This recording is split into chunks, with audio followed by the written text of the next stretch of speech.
Momento de hablar de educación, momento del espacio de Diego Martini, que está desde adentro y sigue en el estudio de Nada que Perder. Bienvenido, ¿Cómo andan? Diego. ¿Qué cuentan? ¿Todo bien? Todo bien. Bueno, me alegro. Te anotaste, porque acá le pedimos al turco que se anotara, nos tenemos que anotar Eduardo todo. ¿Para el miércoles? Claro, nosotros también tenemos que ¿Pero anotar. anotar para estar en la grada? Para todo, para participar allí, estar para la platea. Perfecto. Conocer a la audiencia. Me Un poco encanta. serio. Ale, estás muy bajito, Luqui. No entiendo Bueno, de qué se en ríen cámara... realmente. Luqui, ¿Tengo estatura promedio? No, está encorvado. Yo Pero debo la decir hacemos que bajarla así. quedás unos Encorvado. 10 años más joven. Bueno, me sirve. Claro. No, sería muy chico capaz. Muy chico, muy Sería chico. ilegal que estuviera aquí, quizás. Exactamente. Estarías en las estadísticas. Estaría en las estadísticas. ¿Terminaste el liceo vos? Preocupantes. Por favor, Martini, No, sí. yo pregunto. Ya tengo mucho con Adinolfi que me dice que apenas soy mayor de edad. Y con sobresaliente. en todo. Bien, me gusta. No sobresaliente, pero por ahí. Bueno, vamos a meternos justamente en ello, porque, miro más hacia este lado, porque en nuestra generación no era muy común que los adolescentes termináramos el liceo, ¿no? De hecho, yo en mi círculo siempre solía conocer, personas que, secundaria sí, completa hasta ciclo básico, que era tercero. Y después era como, eran pocos los que continuaban, y los que continuaban, yo me acuerdo cuando estaba, en los últimos años de escuela, siempre era como, es muy complicado, quinto y sexto de liceo, los exámenes obligatorios, etcétera. ¿Ustedes eran de la época del examen obligatorio también? Yo llegué, tuve un cambio ahí de la posibilidad de exonerar algunas materias con parciales, con determinada nota, pero sí, pero no era muy común que la gente terminara el liceo, y de hecho tampoco era común, o por lo menos era más común que la gente dejara el liceo. Sí, claro. Que no lo terminara y que lo dejara en esas etapas, tercer año, hacía un esfuerzo como para terminar tercero, porque entendían que había mayores posibilidades laborales con el ciclo básico completo, es decir, con tercero de liceo completo. Sí, pero hoy esa barrera se va corriendo cada vez más. Ni siquiera se imaginaba que... Nivel terciario. Por lo menos hago, a ver qué pasa, cuarto, quinto y sexto. Entonces, eso fue algo que se fue dando. Obviamente también un gran porcentaje, que eso lo reflejan los números, de una población que sí llegaba hasta segundo o no seguía con el liceo, que eso se fue revirtiendo. Sí, claro, porque es como dice Luqui, ahora se fueron aumentando las exigencias, que yo creo que eso está bueno porque llama a que la formación mejore para ingresar a ciertos organismos estatales. Es verdad que también hay que hacer mucho esfuerzo para que los chiquilines y chiquilinas puedan culminar, porque si no, si subimos las exigencias y llegan pocos... Aparte, miraba los últimos datos de empleo desglosados del Instituto Nacional de Estadística, y claro, por ejemplo, en lo que tiene que ver con el desempleo, es notoria la diferencia ahora, no solamente entre quienes ya terminaron el liceo, sino entre quienes tienen o no tienen estudios terciarios. Claro. O sea, la barrera ya ni siquiera es haber terminado bachillerato, es quién tiene o no estudio terciario. Entonces esa barrera cada vez se sube más.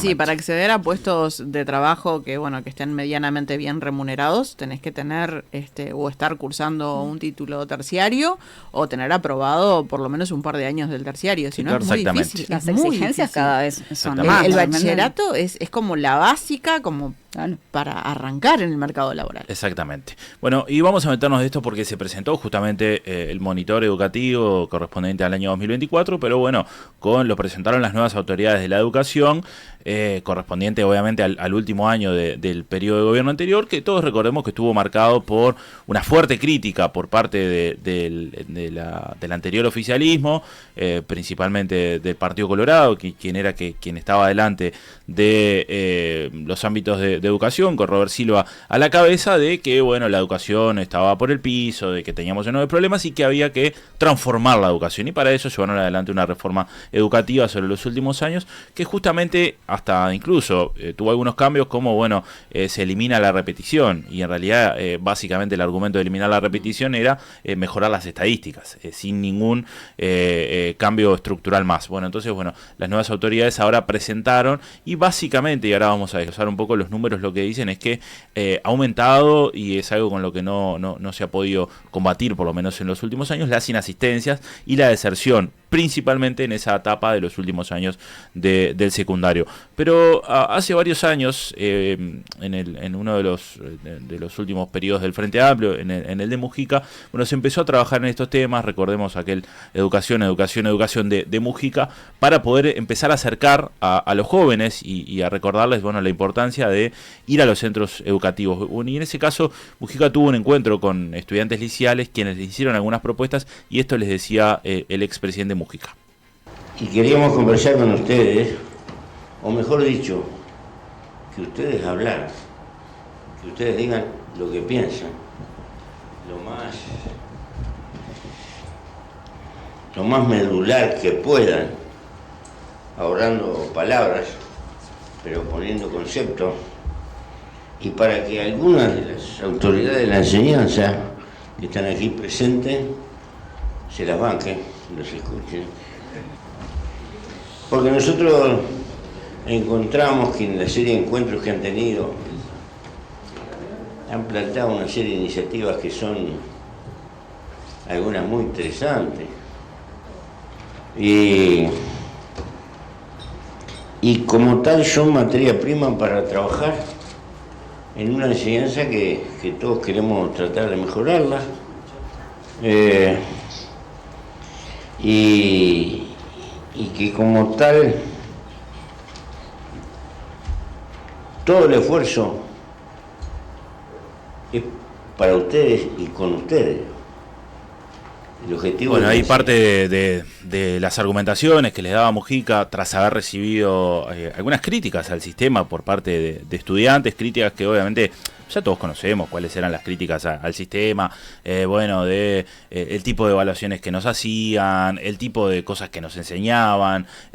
Está toda esa discusión de, bueno, ¿para qué me va a servir esto? Sí. En realidad, obviamente, uno genera un espíritu crítico y también recordemos que en los últimos años de secundaria hay una preparación según la orientación que elegiste para continuar con tus estudios. Pero bueno, en algún momento se planteó una discusión también sobre las formas, ¿no? Qué sé yo, los tiempos habían cambiado y mandarte a leer un mamotreto y hacer un resumen o aprender algunas cosas con nombre para que vos estudiaras de memoria y después lo dieras, no tenía mucho sentido, y esas eran algunas de las críticas que se presentaban. Y encontré un informe que hizo justamente Blanca Rodríguez, hoy senadora, hace 13 años. Blanca Rodríguez no solía abrirse mucho del informativo en su rayado, lo hacía con causas de educación y con causas de derechos humanos.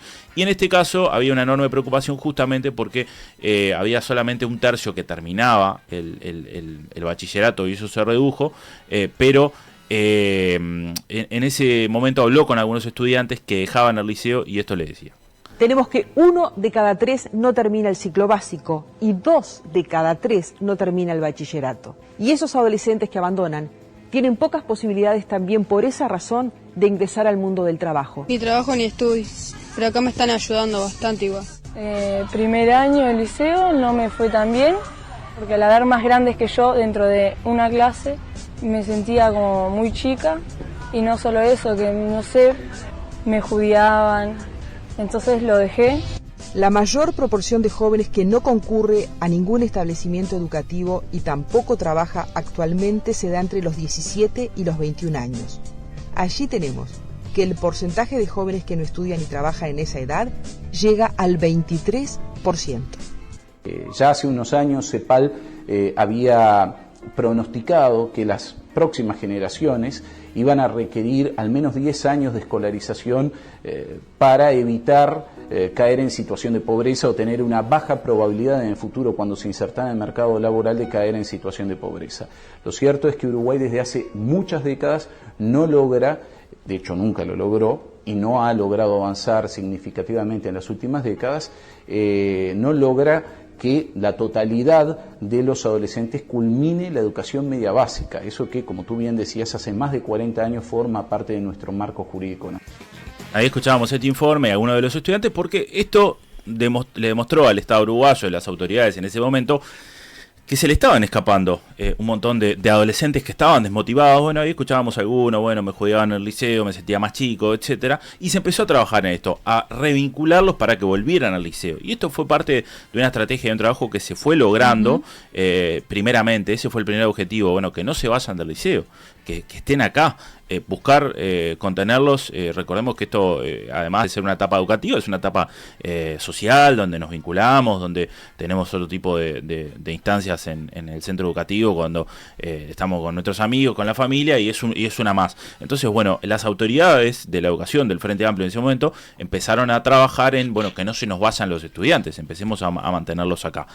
Bueno, después, obviamente, cuando hay un cambio de gobierno, la gran crítica que se hizo en el 2019 y en las elecciones, y que hacía la oposición cuando el Frente Amplio de Gobierno, es, bueno, las pruebas pisaban mal. Se habían basado básicamente en ese indicador de que, bueno, nuestros estudiantes les va mal en el liceo por esto. Bueno, y a partir de así, obviamente hubo un quiebre. Recordemos lo que pasó, que hay algo que es muy importante, que es 2020, cuando asumen las autoridades de la educación, pandemia, se cortan las clases, y ahí hay un filtro de algunos años, por lo menos 2020 y 2021, cuando se empieza a mezclar, primero que las clases son cortadas, se empieza a dar esto de la falta de recursos, se empieza a dar esto de tener clases por Zoom también. Entonces, bueno, ahí se genera un quiebre que ha tenido algunas falencias en aquellos estudiantes que en estos últimos años, el año pasado, el otro, o llegaron a la universidad o dieron el paso de la educación básica a la secundaria. Pero empecemos a desarrollar lo que da el informe, y le voy a pedir a Fede Cuba el audio 4, no el 3, para ir ganando tiempo, para no robar la errancia de esta presentación. Recordemos, el monitor presentó en su oferta educativa 2025 de la Dirección General de Educación Secundaria dos opciones: la educación media básica, lo que conocemos como, bueno, primero, segundo, tercero, planes para adolescentes, planes para jóvenes y adultos, plan 2013, ciclo básico 2009, plan 2012, propuesta 2016, propuesta SEM, CBRS, y después, bueno, educación media superior con planes para adolescentes y planes para jóvenes y adultos. La matrícula de 2025 tiene a 215.283 liceos oficiales, 43.541 habilitados, y después PEP y UPEM, 10.171 en ese caso. Y la matrícula hace que la mayoría termina yendo a los centros de educación secundaria, el 73%, y el 27% va a los centros de educación técnica, lo que son las UTUS. Y la matrícula, que es algo que también se viene dando, es algo que viene bajando, por lo menos desde el 2018 estábamos en 228.000, y hoy estamos en unos 200.015, o sea, viene bajando de una forma sostenida. Escuchemos lo que decía el presidente de la ANEP, CODICEM, Pablo Cayeni. Hay unos desafíos importantísimos que tienen que ver con la asistencia y con lo que son los procesos de desvinculación a lo largo de la educación media. Esto es parte, digamos, de lo que está trabajando esta administración desde principios de año. Por eso tenemos una hoja de ruta vinculada a los temas de asistencia, una hoja de ruta vinculada a la culminación de ciclos, una hoja de ruta vinculada a la mejora de aprendizaje, porque en definitiva son esas cuestiones las que están en conversación. Los gurises están faltando, siguieron aumentando la cantidad de faltas al año 2024, veremos qué es lo que sucede con el 2025, yo creo que es muy temprano, digamos, para sacar conclusiones de lo que está pasando, pero Uruguay venía empeorando año a año. Tenemos una pequeña mejora en la promoción, pero que no tuerce, digamos, esta situación que tenemos, donde prácticamente la mitad de los gurises que empiezan educación media en Uruguay no terminan el ciclo obligatorio. Entonces, allí hay un conjunto de desafíos que en el mensaje presupuestal ya tienen algunas políticas que dan cuenta, primero, de que esto es un fenómeno estructural y no se mueve diciendo buenas ideas o buenas voluntades de las autoridades, sino que hay que mover cosas que hacen a cómo se cursa la educación. Programas de duplicar la cantidad de gurises que almuerzan en educación media básica, está orientada a extender el tiempo pedagógico, pero está orientada a los gurises más vulnerables. Hay un tema de los apoyos económicos que necesitan los gurises, y ahí lo que planteamos es pasar de 14.000 becas a 70.000 becas en el periodo, porque esto también es parte de las dificultades que tienen los gurises para estudiar y culminar sus estudios, pero también hay otras cuestiones que hay que mover que tienen que ver con el camino seguro a la escuela, las políticas de salud, la matriz de protección social, y tenemos que mover cosas adentro de lo educativo. Es decir, hoy estuvimos trabajando con estos datos y estos datos son, por ejemplo, las faltas por bimestre. Esto no genera buenos mecanismos de información a las familias o información al propio sistema para intervenir más oportunamente. Bueno, hay un conjunto de cosas para mirar, pero sabiendo que esto es un tema estructural que es multicausal y que por lo tanto va a necesitar muchos tipos de medidas que aborden cada una de las diferentes dimensiones. Bueno, Cassiani haciendo referencia a los desafíos, a cómo van a trabajar, recordemos, bueno, ir a el liceo, más allá de que en nuestro país tenemos una educación pública y gratuita y de calidad, implica costos, ¿no? Implica costos y además no solo implica costos en el ir al secundario, de que básicamente si una familia o un adolescente no tiene para comer, y no va a ir al liceo, seguramente. Si vive en condiciones donde no se puede trasladar, o que los días de lluvia, o que tiene diversas problemáticas en su familia, no va a estar con la cabeza en el secundario, y ahí es donde termina dejando. Y ahí estaba el dato, una pequeña mejora en cuanto a los números, pero básicamente se da porque se sacó esto de la repetición. Claro, se flexibilizó el pasaje. Y además se flexibilizaron el tema de las inasistencias. Claro. Y eso hace que también, y acá es muy importante, las inasistencias hacen que muchos jóvenes terminen dejando, porque se da algo que, bueno, vos empezás a faltar, y a medida que empezás a faltar te vas perdiendo de los contenidos, te vas perdiendo de la clase, y llega un punto que estás como perdido y terminás dejando. Bueno, lo doy en examen y después no lo das directamente. De 100 estudiantes de secundaria, 44, la mayoría, son adolescentes cursando educación media básica, o sea, primero, segundo y tercero. 35 son adolescentes que están cursando educación media superior, cuarto, quinto y sexto. 4 son jóvenes y adultos cursando educación media básica, primero, segundo y tercero, jóvenes y adultos ya más grandes, o sea que quedaron, digamos, por fuera del sistema y volvieron, y 17 son jóvenes y adultos cursando la educación media superior, alumnos que obviamente retomaron. Bueno, hablamos con Celsa Puente, ¿cuál era el cargo anterior de Celsa? Consejera. Exdirectora de secundaria, estuvo en el último gobierno. Fue consejera también, y ahora está en el INED, en el Instituto de Evaluación. Alguien que sabe mucho de educación, ni que hablar por su preparación, pero porque ha recorrido los diversos centros de estudio, habla con los estudiantes. Bueno, y esto nos decía. En el periodo anterior, las inasistencias de los estudiantes aumentaron notoriamente. Esto ha pasado en todo el sistema educativo. Hay una asociación natural con la pandemia, separó de alguna manera a los chiquilines y chiquilinas, digamos, de una presencialidad y un vínculo que es necesario para dejar aprendizajes. Seguramente ese es uno de los motivos de mayor peso, pero creo que no es el único. Yo no detecto ninguna actividad específica para erradicar esta situación. Lo que ocurrió recientemente, la conformación de un equipo interinstitucional que identifica, recorre cualquier rincón del país hasta encontrar dónde están esos niños, niñas y adolescentes e invitarlos a retornar a los centros educativos, es una estrategia específica. Eso yo no lo he detectado en el periodo anterior. En el periodo anterior creo que hubo mucha energía puesta en la imposición de la transformación curricular integral.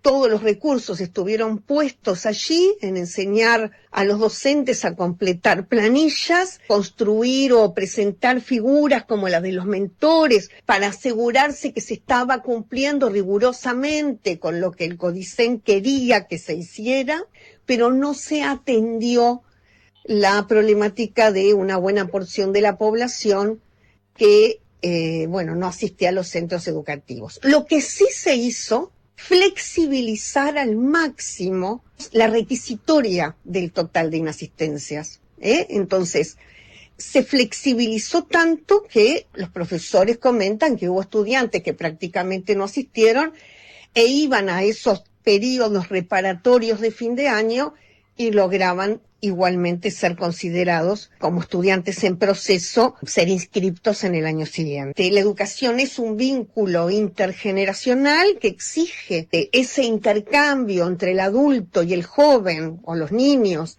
y niñas, y entre los adolescentes, niños y niñas, entre sí, porque la educación supone un trabajo intergeneracional e intrageneracional, y con unos aprendizajes que se podrían leer verticalmente y horizontalmente, y esto exige presencia. Y la presencia hoy es un problemón que tiene el sistema educativo, yo diría hoy el más importante de los problemas que tiene el sistema educativo. No. Esto que decía era lo que veníamos hablando y ahora señalaba esto último, la presencia con, bueno, esto de la virtualidad, de la flexibilización de las inasistencias ha hecho que varios estudiantes, bueno, van, no van, igual están en las cifras oficiales, por eso hace que las cifras hayan mejorado, pero es un gran problema, algo que se acrecentó. Y bueno, ella decía, no se generó ninguna estrategia, y acá avanzó rápido, para mantener a los estudiantes en el centro educativo, como se venía por lo menos haciendo en el periodo anterior, que obviamente se venía en proceso, y después cuando hay un cambio de gobierno hay un cambio de criterio. Hablamos con Antonio Romano, que es director ejecutivo de políticas educativas, y bueno, esto nos decía a propósito de por qué los estudiantes, obviamente es un tema multicausal, pero terminan dejando el centro educativo.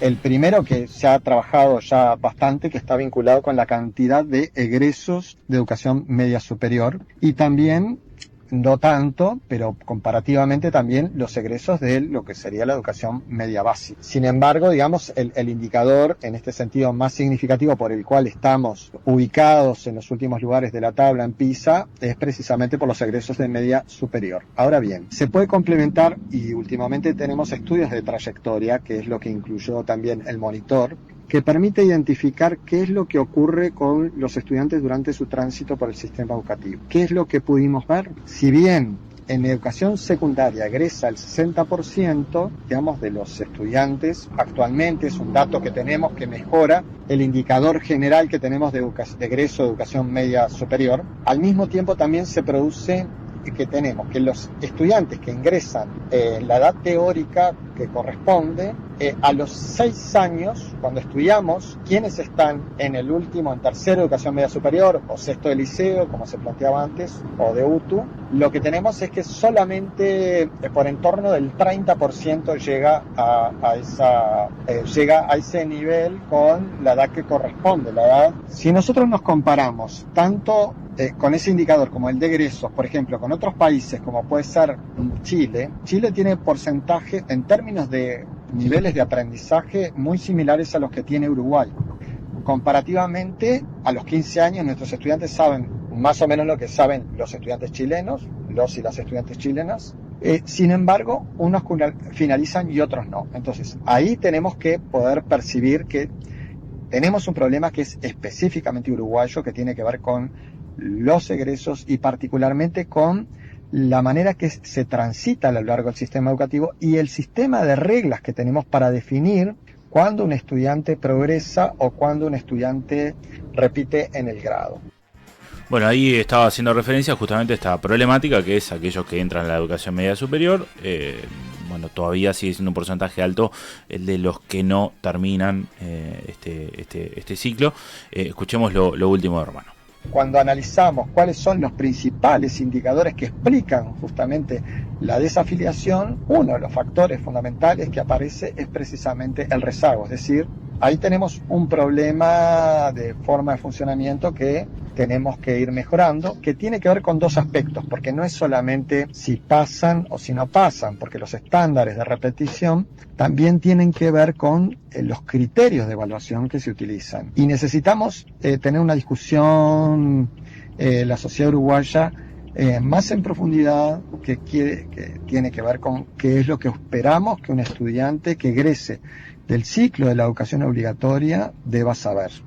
No lo que las facultades actualmente se plantean que debe, ¿no?, ser la formación del pregrado, sino qué es lo que esperamos que la educación obligatoria debe realizar. Dos aspectos que modificar. Por un lado, nosotros obligamos a elegir tempranamente a los estudiantes y por otro lado, digamos, la práctica del examen. Son dos supervivencias de un modo de funcionamiento que se heredaron de la Universidad de la República, a la cual pertenecía la enseñanza secundaria hasta la década del 30, ¿no?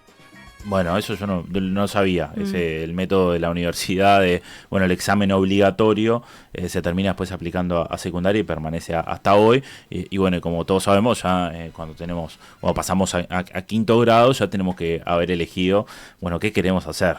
Qué difícil eso. Y uno no sabe ni siquiera qué va a seguir estudiando y en qué orientación se puede sumar según sus características. Una decisión que es tan compleja teniendo en cuenta que te va a condicionar en lo que hagas una vez salgas del liceo después. Sí, creo que por suerte hay cada vez mayor movilidad dentro de la UDELAR para que no sea el sufrimiento de tener que empezar de cero otra carrera. Claro, hoy ya se sacó eso, o sea, hay carreras, ya podés entrar, creo que salvo medicina, en todas las carreras sin haber pasado por... Hoy por suerte sí, yo me acuerdo que en mi época, como si fuera hace 20 años, pero me acuerdo que era una decisión que realmente te decía, mirá que si elegís esto, sabés que hay determinadas facultades a las que no vas a poder entrar. Ahora ya pasaste por las FIC. No hay laburo, ¿no? Claro. Y no hay laburo de esto. No hay laburo, no hay laburo de esto, no sé qué, no sé cuánto. Bueno, por último, y ya para ir cerrando, hablamos con Lío Romero de el sindicato de la educación, de la facultad de la educación, que son quienes después trabajan con los estudiantes, y esto nos decía.